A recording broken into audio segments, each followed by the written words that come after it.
قال رسول الله صلى الله عليه وسلم كل أمتي معافى إلا المجاهرين রাসূলুল্লাহ সাল্লাল্লাহু আলাইহি ওয়াসাল্লাম বলেন, আমার উম্মতের সকল পাপীকে আল্লাহ মাফ করে দিবেন বলে আমি নবী আশা রাখি, তবে তাদেরকে মাফ করবে না যারা গুনাহ বলে বেড়ায়, প্রকাশ করে বেড়ায়। বলেন নাউজুবিল্লাহ। এবার নবী বলেন, আমার উম্মতের অনেক ব্যক্তিরা রাতের বেলা গুনাহ করে, গুনাহ করার পর সকালবেলা যখন ঘুম থেকে ওঠে ওর গুনাহের উপর আল্লাহ একটা পর্দা ফালায় রাখছে। আল্লাহ একটা পর্দা ফালায় রাখছে যে ও গুনাহটা করছে, থাক কিছুদিন পরে আমার কাছে মাফ চাইবে, আমি আল্লাহ ওরে মাফ করব, পর্দা ফালায় রাখছে। নবী বলেন, ও বোকার মতো সকালবেলা বন্ধুদের কাছে বলে বেড়ায়, আমিলতুল বারিহাতা কাযা ওয়া কাযা, দোস্ত গত রাতে আমি এই গুনাহ করেছি। যুবক ভাইয়ারা, আপনারা অনেকে বলে থাকেন এই কথা, কালকে এই নাটকটা দেখছি, সিনেমা দেখছি, তোদের কি অবস্থা দেখছস নি? আপনি কি করলেন কাজটা? গুনাহ হয়ে গেছে, বাস গোপন রাখেন, আল্লাহর কাছে মাফ চান, মাফ করে দিবেন। আপনি সবার কাছে বলে বেড়াইলেন, বোকার মতো এই কাজটা কেন করলেন? রব তো আপনার গুনাহের উপর পর্দা ফেলে রাখছিল, আপনি পর্দাটা উঠাইয়া দিলেন। নবীজি বলেন, ও কি কাজটা করলো? আল্লাহর পর্দা ও সরাইয়া দিছে, রবের পর্দা ও সরাইয়া দিছে। যেখানে রব পর্দা ফালায় রাখছে গুনাহের উপর, ও রবের পর্দাটা বন্ধুদের কাছে গুনাহ প্রকাশ করে পর্দাটা সরাইয়া দিছে।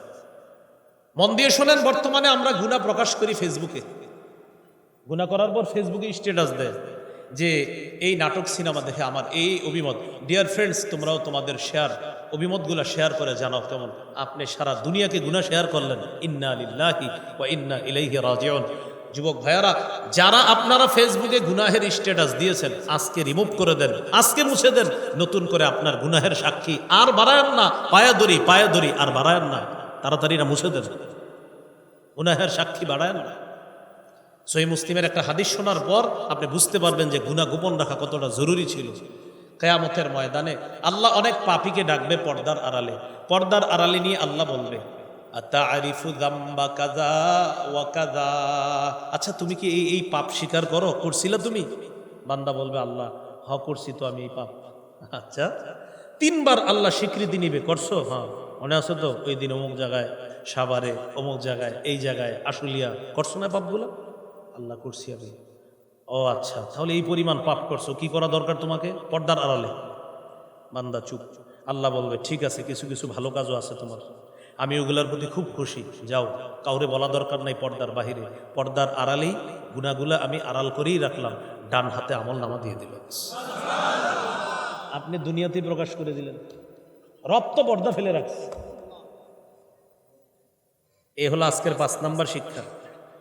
গুনাহ হয়ে গেলে সবার কাছে বলে বেড়াবো না। হ্যাঁ, ওই যে বললাম, প্রয়োজনে আত্মশুদ্ধির জন্য কোনো আল্লাহওয়ালা বুজুর্গের কাছে বলা যাবে, হুজুর আমি এই পাপটা ছাড়তে পারতেছি না, আমি কি করব? আল্লাহওয়ালা বুজুর্গের কাছে এটা বললে সমস্যা হবে না, তো সবার কাছে বলে বেড়াইলে সমস্যা হয়ে যাবে। এইগুলো আজকের 5 নাম্বার কথা। 6 নাম্বার, এটাও বলি একসাথে, বলেন, আজকে থেকে যে কোনো পাপ পাহাড়ের মতো মনে করব। বলেন, ইমানদার যে কোনো পাপ পাহাড়ের মতো মনে করে, পাপাচার যে কোনো পাপ মাছির মতো মনে করে। সবাই এদিকে তাকান, দেখেন, এক ব্যক্তির জোহরের নামাজ ছুটে গেছে, আরেক ব্যক্তিরও জোহরের নামাজ ছুটে গেছে। কয়জন হইল? 2 জন। এই 2 জনের একজন হলো ওই ব্যক্তি যার গত 20 বছর কোনো নামাজ ছুটে নাই, আজকে হঠাৎ জোহর কাজা হয়ে গেছে। সারাদিন তার খুব পেরেশানি, চেহারাটা কালো হয়ে গেছে, মানুষ ভাবতেছে ও মনে হয় 2-3 কোটি টাকা হারাইছে।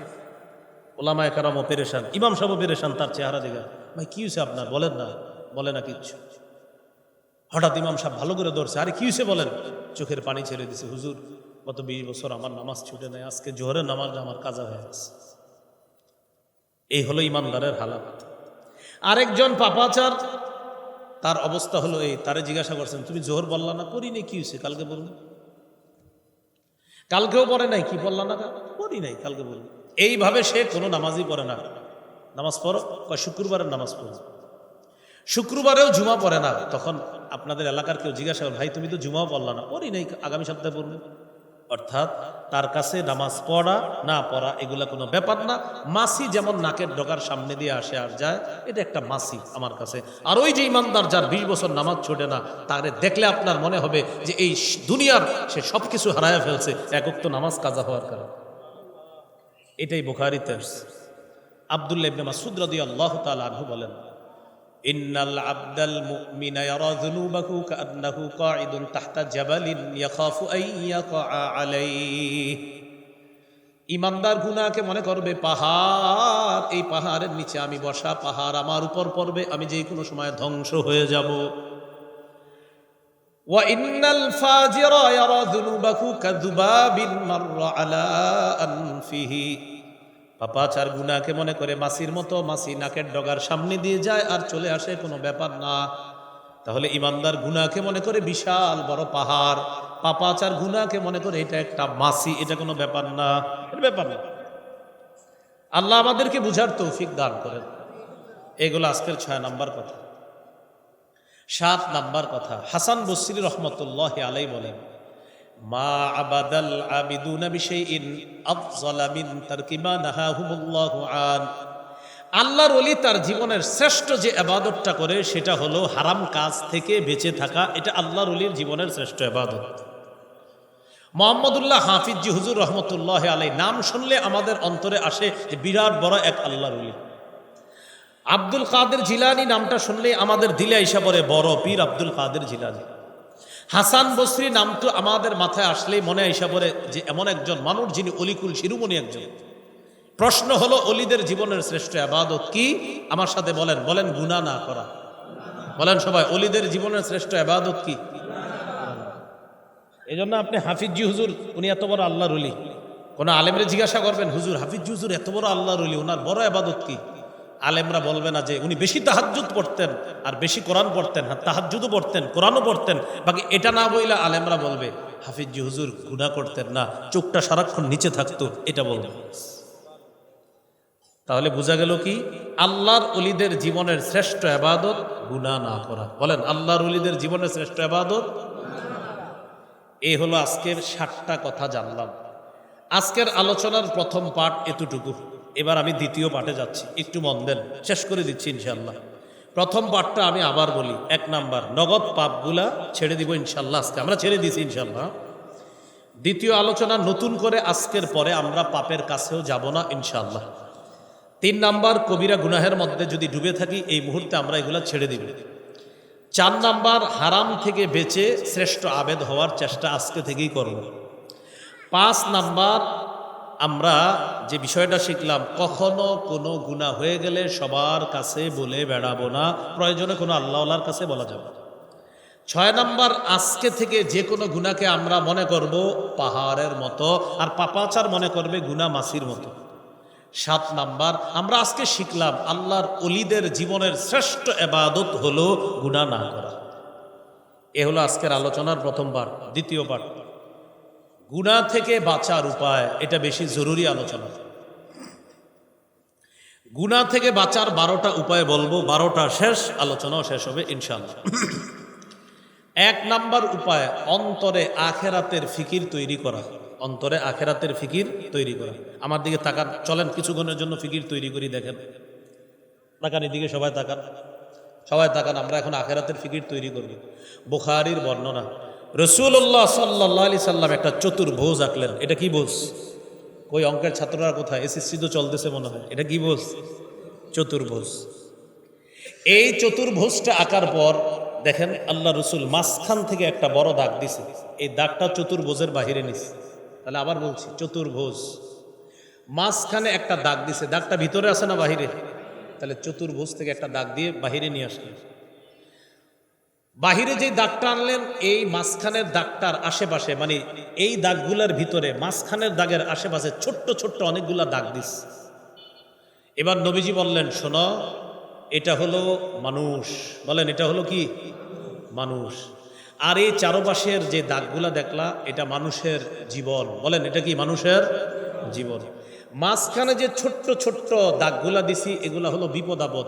মানুষ আজকে বিপদে পড়ে একটা, আবার শেষ হয়, আবার কালকে আসে, এইভাবে তার জীবনে বালা মুসিবত আসে, আবার ভালো অবস্থা আসে, এইভাবে মানুষের জীবন। তাহলে দেখেন, মানুষের জীবন, মানুষের বালা মুসিবত, আর এটা হলো মানুষ। মানুষ যে দাগটা দিছে নবীজি, দাগটা কি চতুর্ভুজের ভিতরে না বাহিরে? বাহিরে। এবার দেখেন নবীজি বলেন, মানুষের এই চতুর্ভুজের বাহিরে যে দাগটা দিলাম এটা হলো মানুষের আশা। এটা কি বলেন তো? এবার তাকায় দেখেন তো, জীবনটা চতুর্ভুজ, এবার দাগটা কি আশার ভিতরে না বাহিরে? এই দেখেন, জীবনের বাহিরে আশা, এই যে মানুষের আশা হলো বাহিরেরটা।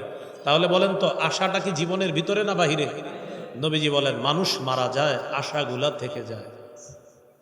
এই যে মানুষ, এই যে মানুষ টোটালটা, হ্যাঁ মানুষ, এই যে জীবন, মানুষের জীবন দেখেন। এবার আশাটা কই জীবনের ভিতরে না বাহিরে? নবীজি বলেন জীবন শেষ, আশা এখনো এতটুকু বাকি। তাহলে রসুল সাল্লাল্লাহু আলাইহি সাল্লাম বলেন যে মানুষ মারা যায়, আশাগুলা থেকে যায়। এবার সবাই তাকান আমার দিকে। সাহাবীদেরকে নবী প্রশ্ন করলেন, তোমাদের কাছে তোমাদের সম্পদ বেশি দামি না ওয়ারিসের সম্পদ? সাহাবীরা চিন্তিত হয়ে গেলেন, কি প্রশ্ন করলো, আমাদের সম্পদ না ওয়ারিসের? সাহাবীরা চিন্তা করলেন, আমাদের সম্পদ ওয়ারিস পাবে কখন? আমি মারা যাওয়ার পর। তাহলে আমি মারা যাওয়ার আগ পর্যন্ত তো ওয়ারিস আমার সম্পদ পাচ্ছে না, মিরাজ পাচ্ছে না, তার মানে আমাদের সম্পদই আমাদের কাছে বেশি প্রিয়। নবীজি বললেন, বুঝে শুনে বলতেছো তো, তোমাদের কাছে কোনটা দামি? সাহাবীরা বললেন, হুজুর আমাদের সম্পদ আমাদের কাছে দামি ওয়ারিসের সম্পদের চেয়ে। নবীজি বললেন, তাহলে মন দিয়ে শোনো, তোমরা যা কামাই করতেছো এটা হলো ওয়ারিসদের সম্পদ, তুমি মরার পরে যেটা নিয়ে যাবা সেটা হলো তোমার সম্পদ। তোমরাই বললা তোমাদের সম্পদ তোমাদের কাছে বেশি দামি। আবার তাকান, এটা হলো সম্পদ তোমার, এটা হলো আমল। নবী বলেন তোমার আমলটা কবরে যাবে, সম্পদটা থেকে যাবে। সম্পদ কে পাবে? ওয়ারিস। আর আমল নামা কে পাবে? তুমি, আমি। বলেন সবাই, আমল নামা কে পাবে? আমি। আর সম্পদ কে পাবে? তাহলে এবার বলেন, আমি যা কামাই করলাম কে পাবে? আর আমি কবরে যা নিয়ে যাব সেটা কি? তো নবী বলেন তোমরাই বললা তোমাদের সম্পদ তোমাদের কাছে দামি, তো মনে রাখবা আজকে থেকে তোমার সম্পদ হলো আমল, ওয়ারিসের সম্পদ হলো তোমার মাল, তাই তোমার সম্পদটা বেশি মূল্যায়ন করো। এবার সবাই বলেন আমাদের সম্পদ কোনটা? আমল। বলেন আমাদের সম্পদ। আর যা কামাইতেছি কার সম্পদ? মাশাআল্লাহ, এই তো বুঝে আসছে আপনাদের। তাহলে আমরা যা কামাই করতেছি এটা কার সম্পদ? ওয়ারিসের। আর যা আমল করতেছি এটা কার সম্পদ? আমার। হ্যাঁ, এখন কথা হলো, বলেন আমার সাথে, আখেরাত সামনে রেখে ওয়ারিসদের জন্য কিছু হালাল সম্পদ রেখে যাব ইনশাআল্লাহ। তাহলে কি শিখলাম? আখেরাত সামনে রেখে ওয়ারিসদের জন্য হালাল সম্পদ রেখে যাব। কারণ রাসূলুল্লাহ সাল্লাল্লাহু আলাইহি সাল্লাম বলেছেন, আনতাযারা ওয়ারাসাতাকা আগনিয়া খায়রুম মিন আনতাযারাহুম আলাতান রিআআন ইয়াতাকাফফাফুনান নাস। তোমার ওয়ারিসরা মানুষের কাছে হাত পাতার চাইতে তাদেরকে মোটামুটি ধনী অবস্থায় রেখে যাওয়া তোমার জন্য উত্তম। তাহলে ঠিক আছে, ওয়ারিসকে মোটামুটি সম্পদ দিয়ে যাব, আর আমারটা বেশি দাম দিব। আমার সম্পদ আজকে জানলাম আমল, আর আমার ওয়ারিসের সম্পদ হলো আমার মাল। তাই ওয়ারিসের সম্পদটা যেটা করব এটাও হালালভাবে, আর আমার আমলটা যেটা হবে এটা বিশুদ্ধ আমল। এই সম্পদ নিয়ে আমি কবরে যেতে হবে। নবী বললেন তাহলে আজকে থেকে নিজের সম্পদটা বেশি মূল্যায়ন করবা ওয়ারিসের সম্পদের চাইতে। হ্যাঁ, ওইটাও পাত্তা দিবা, এটাও দিবা, বাকি আখেরাতটা সামনে রাখবা, দুনিয়াটা পিছনে রাখবা। তাহলে দেখি বুঝে থাকলে বলেন তো, আমাদের সম্পদ আমল, আমাদের সম্পদ ওয়ারিসের সম্পদ মাল। বলেন আমাদের সম্পদ ওয়ারিসের সম্পদ মাল।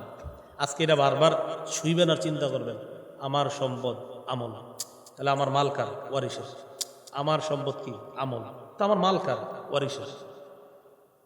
ওইটাও যেন হালাল হয়, আমার আমলটা যেন খাঁটি হয়। এবার দেখেন আমার ঘড়িতে এই মুহূর্তে বাজে 12টা 12।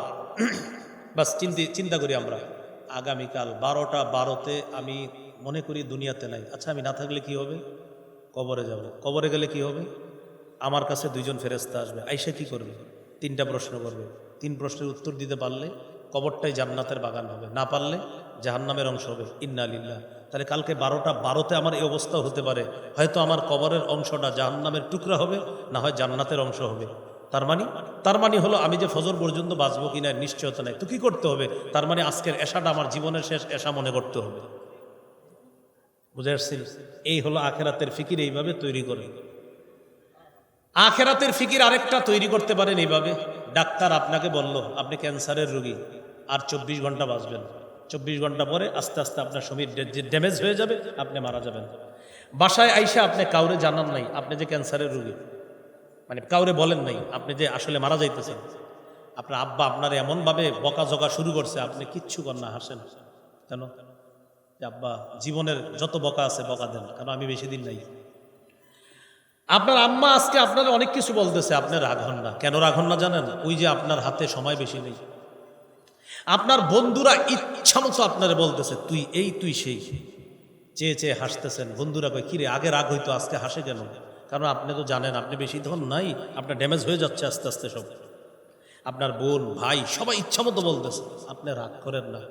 আজকে আপনি মসজিদে গিয়ে নামাজ পড়তেছেন, খুব মন দিয়ে নামাজ পড়ে, সবাই অবাক হয়ে যাচ্ছে কিরে ঘটনা কি, এত সুন্দর করে নামাজ পড়তেছে আজকে। কারণ ওরা জানে না আপনাকে বলে দেওয়া হয়েছে তোমার শরীর ড্যামেজ হয়ে যাচ্ছে, সর্বোচ্চ 24 ঘন্টা পরে মারা যাবা। আপনার এই 24টা ঘন্টা কেমন হবে প্রিয় ভাইয়ারা?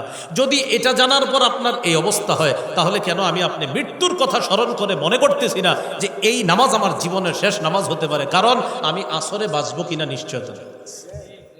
এইভাবে আখেরাতের ফিকির তৈরি করে। এ হলো 1 নাম্বার গুনাহ থেকে বাঁচার উপায়। 24টা ঘন্টা এরকম আখেরাতের ফিকির করেন। আমি বললাম তো আপনার হাজারো গুনাহ শেষ হয়ে যাবে, অন্যরা আপনারা দেখলে বলবে লোকটা কেমন জানি হয়ে গেছে। কেমন হয়ে গেছে মানে ওই যে আখেরাতের ফিকিরে আপনি কেমন জানি হয়ে গেছে এরকম। 2 নাম্বার উপায় খাঁটি তওবা করা।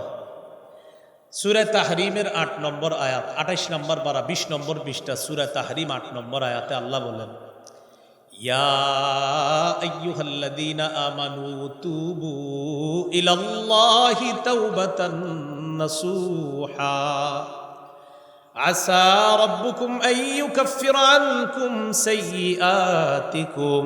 হে ঈমানদারগণ, তোমরা আল্লাহর কাছে খাঁটি তওবা করো, আশা করা যায় তোমাদের রব তোমাদের জীবনের সমস্ত গুনাহ মাফ করে দিবেন। তবে বলেন সবাই, তবে সবাই বলেন তওবার, বলেন 4টি শর্ত। বলেন তওবার কয়টি শর্ত? বলেন 1 অতীতের গুনাহ ছেড়ে দেওয়া, 2 অতীতের গুনাহের উপর অনুতপ্ত হওয়া, 3 দৃঢ় প্রতিজ্ঞা করা আমি ভবিষ্যতে এই গুনাহ আর করব না, 4 আমার জিম্মায় কোনো বান্দার হক থেকে থাকলে সেই হক আদায় করে দিবে। এই 4 শর্ত তওবা কবুলের। 1 নাম্বার অতীতের গুনাহ ছেড়ে দেওয়া, 2 নাম্বার অনুতপ্ত হওয়া, 3 নাম্বার আমি প্রতিজ্ঞা করছি আমি ভবিষ্যতে এই গুনাহ করব না, 4 গুরুত্বপূর্ণ বান্দার হক যদি জিম্মায় থেকে থাকে এটা আদায় করে দিবেন। আপনাদের শুনতে কষ্ট হলেও আমি বলছি, আপনি একজনের কাছ থেকে টাকা পাইতেন 500 টাকা, টাকাটা আনার সময় তার কাছ থেকে 500 এনেছেন, সাথে 50 টাকা সুদে এনেছেন। এই যে 50 টাকা আপনি সুদ এনেছেন, এই 50 টাকা আপনার না, যার থেকে এনেছেন এটা তার। কি হলো কথাটা? আপনি এইভাবে 50,000 টাকার মালিক হয়েছেন। কিভাবে? ওই সুদের অংশে। এই যে 50,000-এর মালিক হয়েছেন, এই 50,000 আপনার না, যাদের থেকে আনছেন তাদের। আপনি দিয়ে দেন। আমি সত্যি বলছি আপনার তওবা কবুল হচ্ছে না। কি শিখলাম? সুদের অংশটা কার? যার থেকে আনছেন তার। বলেন সুদের অংশ কার? যার থেকে আনছেন তার। কি একটা বিষয় হয়ে গেল না? অনেকে নিয়ত করে সুদ খাইতে খাইতে উনি বড় লোক হবে, তারপর হজ করে উনি ভালো হয়ে যাবে। কি ডিজিটাল পদ্ধতির ভালো হওয়া! এত সহজ না বিষয়। যাদের থেকে আপনি মেরেছেন তাদের প্রত্যেককে আগে টাকাগুলা দেন, পরে হজে যান। মনে থাকবেনি 4 শর্ত? গুনাহ ছেড়ে দেওয়া, গুনাহের উপর অনুতপ্ত হওয়া, প্রতিজ্ঞা করা ভবিষ্যতে এই গুনাহ করব না, 4 নাম্বার বান্দার হক আদায় করে দেওয়া। আল্লাহ আমাদেরকে 4 শর্ত পূরণ করার তৌফিক দান করেন। যদি এইভাবে তওবা করতে পারেন, ইবনে মাজার 4250 নম্বর হাদিস, রাসূলুল্লাহ সাল্লাল্লাহু আলাইহি সাল্লাম বলেন আত্তাইবু মিনাদ যামবি কামান লা যামবা লা। গুনাহ থেকে তওবাকারী ব্যক্তি এমন হয়ে যায় যেন তার কোনো গুনাহই নাই। আপনাদেরকে একটা হাদিস শোনাই, তিরমিজির 3538 নম্বর হাদিস। বুখারী মুসলিমে বড় করে আসছে, তিরমিজিতে ছোট করে। কোনটা শুনলেন, বড়টা না ছোটটা? আচ্ছা ঠিক আছে, বড়টাই শোনাই আগে, পরে ছোট অংশটা শোনাই। এক ব্যক্তি সফরে বের হয়েছে। সফরে বের হওয়ার পর তার সাথে তার বাহন আছে, তার বাহনের মধ্যে তার খানা আছে, পানিও আছে, সফরের সরঞ্জাম আছে। খানা পানি সফরের সরঞ্জাম নিয়ে তিনি সফর করতে করতে শরীরে ক্লান্তি এসে গেছে। শরীরের ক্লান্তি দূর করার জন্য যাত্রা বিরতি দিয়ে এক জায়গায় তিনি নামলেন সফরের ক্লান্তি দূর করার জন্য। লোকটা যাত্রা বিরতি দেওয়ার পর যেখানে নামলেন, নামার পর তার চোখের তন্দ্রা এসে যায়, তন্দ্রা নিদ্রায় রূপান্তরিত হয়ে তিনি ঘুমের মধ্যে চলে যান, ঘুমায় গেছে। ঘুম থেকে উঠছে, উঠার পর তাকায় দেখে তার বাহনটা হারায় গেছে। বাহনের উপরে তার খানা ছিল, পানি ছিল, আসবাবপত্র ছিল, সব গেছে। মনটা খারাপ, আমি এখন কি করব? আমি কি বাকি পথ সফর করব নাকি আবার বাড়িতে ফিরে যাব? চিন্তা করে দেখলেন বাকি পথ সফর করতে গেলেও যেই পরিমাণ সরঞ্জাম প্রয়োজন আমার সাথে নাই, আর আমি এত পরিমাণ দূরে সফর করে চলে এসেছি, আবার পুনরায় বাড়িতে যাওয়াও আমার পক্ষে কষ্টকর, অতএব এখানেই মরতে হবে। উনি মরার জন্য এখানে রেডি। হাদিসে এটা আসছে ওয়াবিহি মাহলাকা, উনি নিয়ত করে ফেলছে যাক মরণটা যেহেতু হবে এখানেই হোক, না খাইতে না খাইতে মরে যাবো এখানে। বৈশা রইস, বৈশা বৈশা বাস মরণের টেনশনে আবার ঘুমাইছে গেছে, ঘুমাইছে। ঘুম থেকে আবার জাগ্রত হয়েছে, জাগ্রত হয়ে দেখে তার হারিয়ে যাওয়া বাহন, খানা, পানি সব সহ উপস্থিত হয়ে গেছে। খুশি কম হবে না বেশি হবে? আল্লাহু আকবার বলেন। ওই ব্যক্তি বিশিদ্দাতিল ফারহি, খুশির অতিশয্যে আল্লাহকে বলে আল্লাহুম্মা আনতা আবদি ওয়া আনা রাব্বুকা, আল্লাহ আপনি আমার বান্দা, আমি আপনার রব। বুঝেন না? খুশিতে বইলা ফেলেছে আল্লাহ আপনি আমার বান্দা, আমি আসলে মানে উনি যে কি বলছে উনি জানে না, খুশিতে আসলে বলতো এইভাবে আল্লাহ আপনি আমার রব, আমি আপনার বান্দা, এটা না বইলা বলতেছে আল্লাহ আপনি আমার বান্দা, আমি আপনার রব। নবীজি বলেন খুশির কারণে এই যে কি বলছে নিজের ঠিক নাই, এত বেশি খুশি।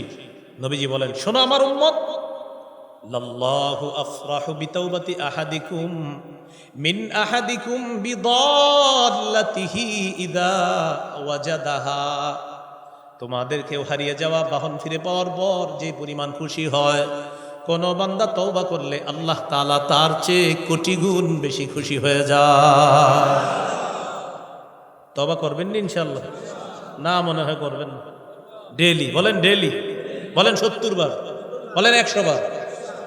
মানে হাদিসে 70 আর্স 100 আর্স, তো এই জন্য কি বললাম 70 না না 100, দুটোটা বলবো। আমরা বলবো কি 70 না 100 এভাবে। আমাদের নবীজি 70 100 বার করতেন, আমাদের তো 1000 বার করা উচিত না? 1000 না আরো বেশি। আল্লাহ আমাদেরকে বেশি পরিমাণে তওবা যেন প্রতিনিয়ত করতে পারি, আল্লাহ তৌফিক দান করেন। গুনাহ মাফের 3 নাম্বার উপায় বলেন আস্তাগফিরুল্লাহ পড়া। তো কিছুক্ষণ গুনাহ ঝাড়ি, চলেন আস্তাগফিরুল্লাহ আস্তাগফিরুল্লাহ বলেন। যে যত বেশি ইস্তেগফার পড়বে তার তত বেশি গুনাহ ঝরবে, যার যত বেশি গুনাহ ঝরবে তার তত বেশি মেধা বাড়বে। গুনাহ মেধারে একদম শেষ করে দেবে, এই জন্য গুনাহ যত ঝাড়াবেন মেধা বাড়বে। মাদ্রাসায় যেগুলো পড়ে ওদের জরুরি প্রতিনিয়ত ইস্তেগফার, সারাক্ষণ যখন অবসর ইস্তেগফার করা, কারণ ওদের কলব সাফ রাখতে হবে। ইস্তেগফারে কলবের ময়লা দূর হয়, আর যখন কলব ময়লা মুক্ত হয় তখন ওই স্বচ্ছ পরিষ্কার কলবে কোরআন হাদিসের নূর আল্লাহ তৈরি করে। বুঝে আসছেনি কথাটা? এবার কথা হলো ইস্তেগফার বেশি পড়বেন না, সুবহানাল্লাহ। জামায় ময়লা থাকলে সাবান, ময়লা না থাকলে আতর, কলবে ময়লা থাকলে ইস্তেগফার। কলব যখন সাফ হবে, সুবহানাল্লাহ সুবহানাল্লাহ, কলবে ময়লা ইস্তেগফারের সাবান লাগাও, ইস্তেগফার দিয়ে কলবের ময়লা দূর করো। হ্যাঁ হ্যাঁ অনেকক্ষণ ইস্তেগফার পড়ছি, ময়লা কিছুটা দূর হয়েছে মনে হয়, এখন কি করব? সুবহানাল্লাহ দিয়ে এবার কলব সাজাও। তাহলে 3 নাম্বার উপায় আস্তাগফিরুল্লাহ পড়া। পড়ব তো ইনশাআল্লাহ। সূরা আলী ইমরানের 135 নম্বর আয়াতে আছে ওয়াল্লাযীনা ইযা ফাআলু ফাহিশাতান আও যালামু আনফুসাহুম যাকারুল্লাহ ফাস্তাগফারু লিযুনুবিহিম ওয়া মান ইয়াগফিরুয যুনুবা ইল্লাল্লাহ ওয়া লাম ইউসিররু আলা মা ফাআলু ওয়া হুম ইয়ালামুন। আল্লাহ তাআলা বলেন যাদের গুনাহ হয়ে যায় সাথে সাথে আল্লাহকে স্মরণ করে, সাথে সাথে ইস্তেগফার পাঠ করে, আর জেনে বুঝে ভবিষ্যতে এই গুনাহটা করে না, আল্লাহ বলেন তাহলে আমি আল্লাহ ছাড়া গুনাহ মাফ করার আছেই বা কে? সুবহানাল্লাহ। আর আমি তো মাফ করব।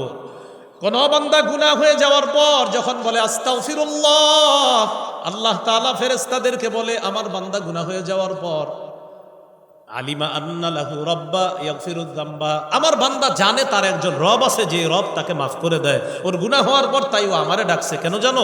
ও জানে আমি একজন রব আছি ওরে মাফ করার মতো। এই ফেরেশতারা সাক্ষী থাকো, ওরে মাফ করে দিস।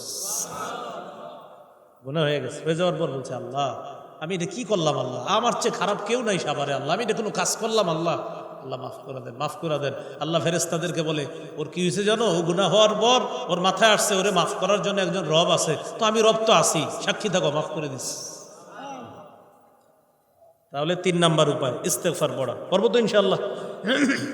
4 নাম্বার, এটা আমার সাথে বললে মনে থাকবে, বলেন ক্ষমা পাওয়ার আশায় বারবার আল্লাহর কাছে ক্ষমা চাওয়া।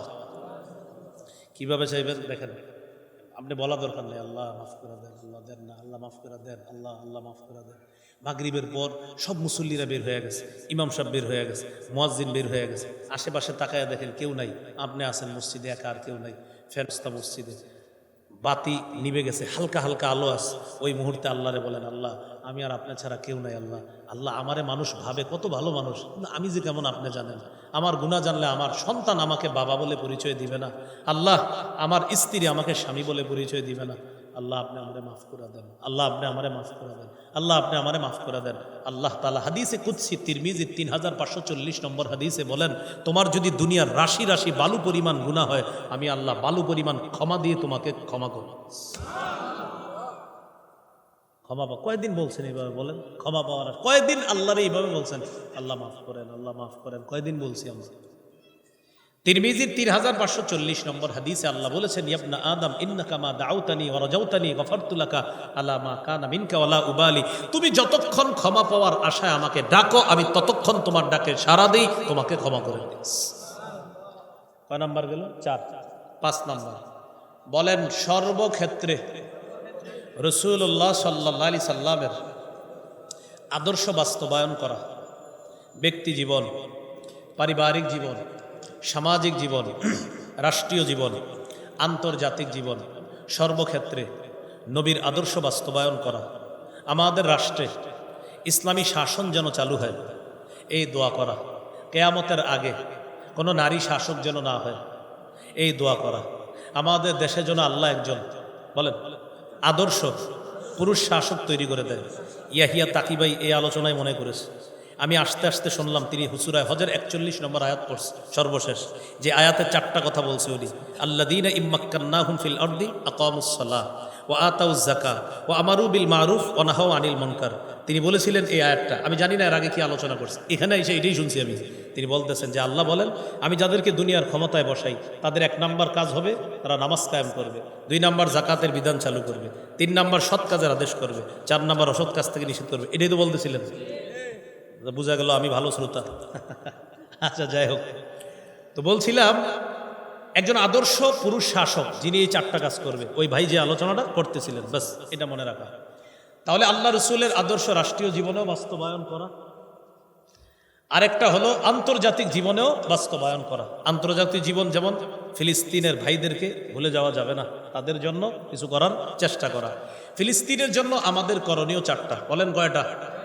1 নাম্বার সহযোগিতা পাঠানো, 2 নাম্বার জিহাদ করা, প্রাচীরের বাধার কারণে এটা আমরা পারছি না। 3 নাম্বার ইয়াদাত প্রস্তুতি গ্রহণ করা, হ্যাঁ আমরা প্রস্তুত আছি ইনশাল্লাহ, আল্লাহ সুযোগ করলে আমরা যাব। 4 নাম্বার তারা যেই সমস্ত শক্তি সঞ্চয় করে যেই মাধ্যমে, ওই মাধ্যমগুলা বয়কট করা। আমার টাকা দিয়ে যেন আমার মুসলমান ভাইয়ের রক্ত না ঝরে।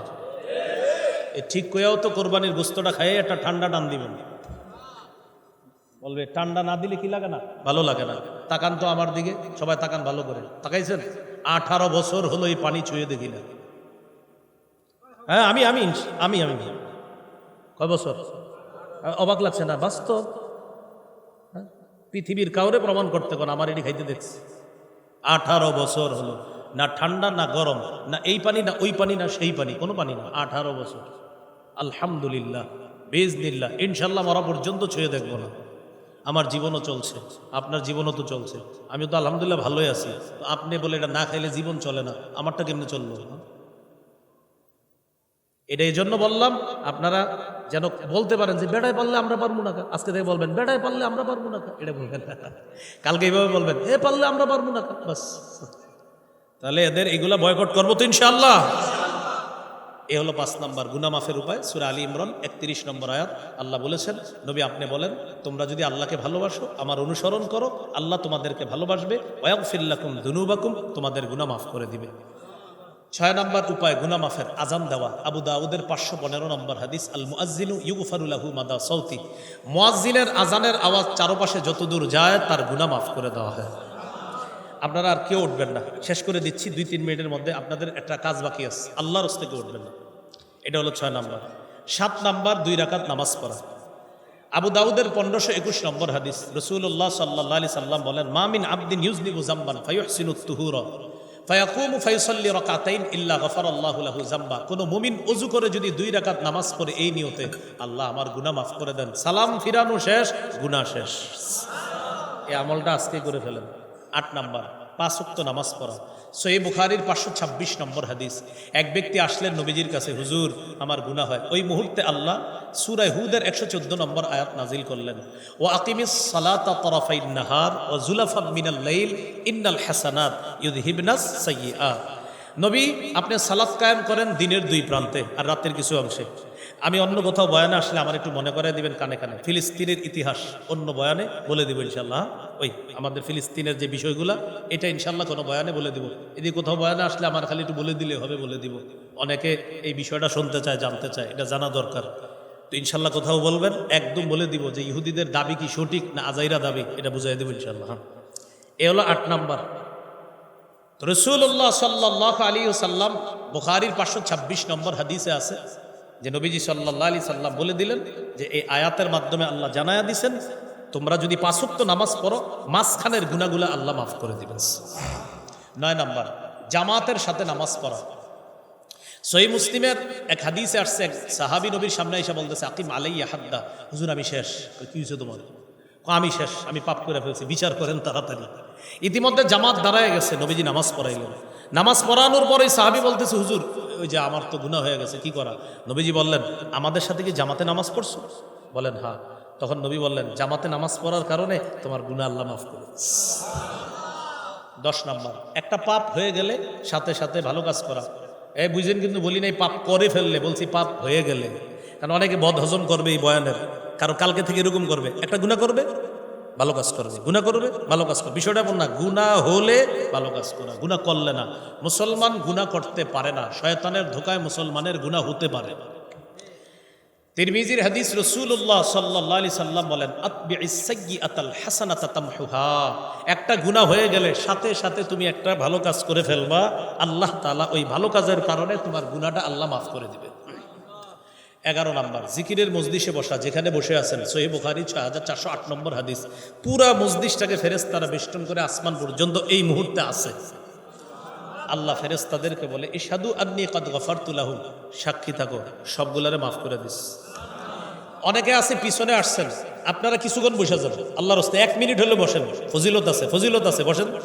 তো এক ফেরেশতা বলে, আল্লাহ এই যারা পিছনে আইসা বসছে কিছু সময় তাদেরকেও মাফ করবেন? আল্লাহ বলে, পিছনে যারা আইসা বসে আমি আল্লাহ ওদেরকেও মাফ করব। এজন্য আজকে থেকে মনো মাহফিলে আগে যাবেন না, সবার শেষে খালি যাবে নাকি? এরকম নাকি? না, এরকম না, আসতে হবে। মাশাআল্লাহ যারা বসছেন আল্লাহ মাফ করে দিচ্ছে। এ হলো 11 নাম্বার উপায়। 12 নাম্বার সর্বশেষ উপায়, জিকির করা। 11 নাম্বার জিকিরের মজলিসে বসা, আর 12 নাম্বার জিকির করা।